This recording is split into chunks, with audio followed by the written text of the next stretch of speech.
enraged. You want to get your bitter revenge. So mad, you'll do whatever it takes. So crazy, you'll eliminate anything in your path. So goddamn angry, you just want to get that person, take them back to your basement, Whoa, place their head whoa, between whoa, the whoa, candle chair. What happened with the postman between me and you two? Okay? Anyway, this is a story of how revenge isn't always so sweet. It's the story of two lions, two brothers, yet they were enemies.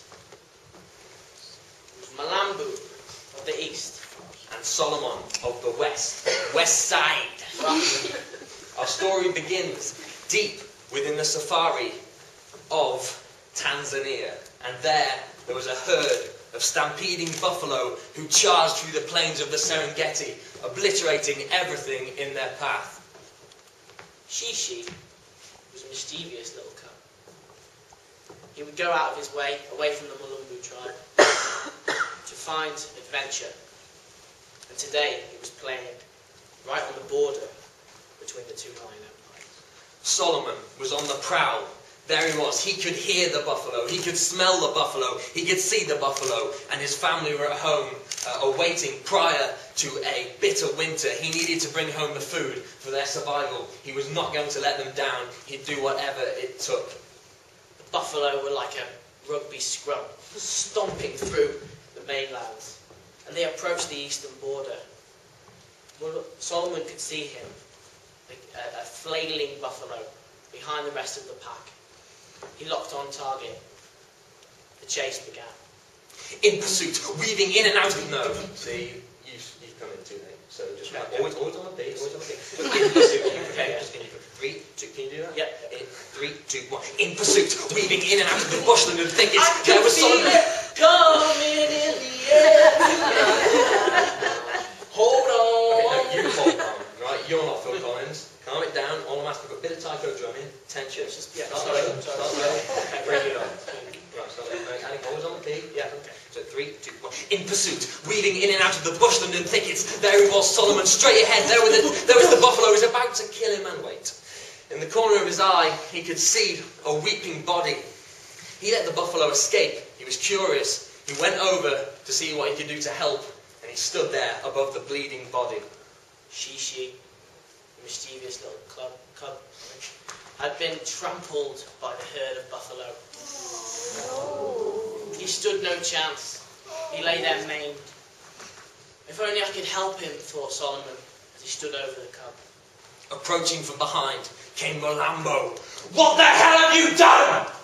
If only I could explain. But Molambo would not listen. He had killed his baby cub Shishi, and for that, Solomon would pay the price. Solomon felt he was in grave danger. He fled. He knew he was quicker than Molambo, but not as powerful. He had to go into exile. Molambo, now he was a different person, a different lion than he was before. He was enriched with anger. There was evil behind his eyes. He went out into the jungle and he killed everything in his path out of pure anger. A family of rabbits who had witnessed...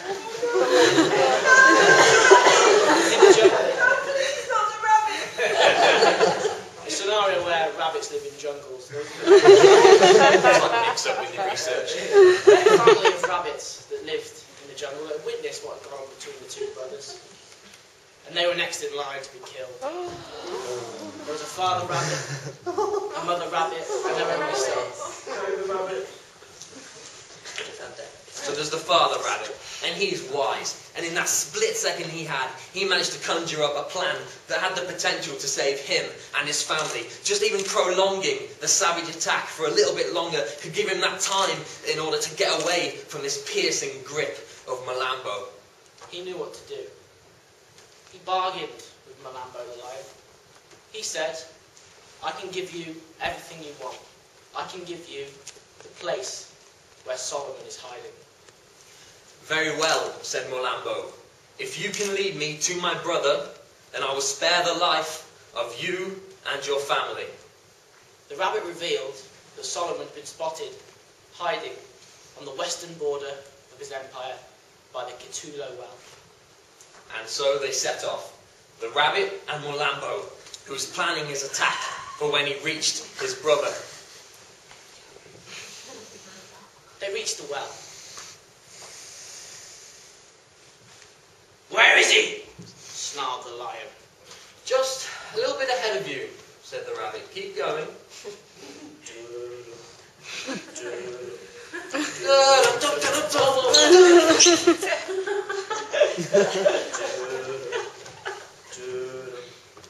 "I still can't see him," said the lion impatiently. Peer into the waters of the well. It is there you shall find what you seek. So the lion reached over into the surface of the well. And sure enough, the face of a lion stared back at him. They both shared the same expression of anger.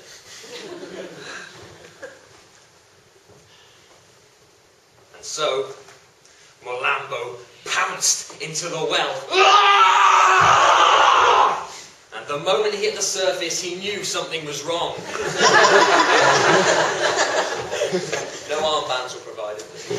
And so, he realised there was no lion beneath the surface of the well. Just him and the spiralling, infinite depths of the Cthulhu well. He never got his revenge on his brother Solomon. He had seen himself in the surface of the well. He had been the culprit of his own downfall, quite literally. And so, the moral of the story, you probably shouldn't have done it, on reflection.